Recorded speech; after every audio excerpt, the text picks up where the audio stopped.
Hey everyone! In this quick tutorial, I'm going to show you exactly how to see your Facebook watch history. So if you want to find videos you've watched before or remove them from your history, follow along step by step. Alright, let's dive in. First, open the Facebook app on your phone. Then tap the three-line menu in the top left corner of the screen.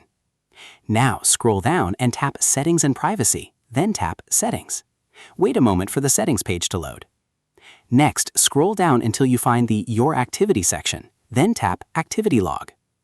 Inside the Activity Log, expand Your Facebook Activity. After that, tap Posts, then select Manage Posts. Now tap Filters in the top left corner, choose Categories, and then select Videos you've watched. This will open your Facebook watch history, where you can see all the videos you've recently watched. If you want to remove a video from your watch history, simply tap the three dots next to the video. From there, you can choose Delete to remove it from your history, or tap View if you want to watch it again. And that's it. That's how you can quickly view and manage your Facebook watch history. If this tutorial helped you, don't forget to leave a like, subscribe to the channel,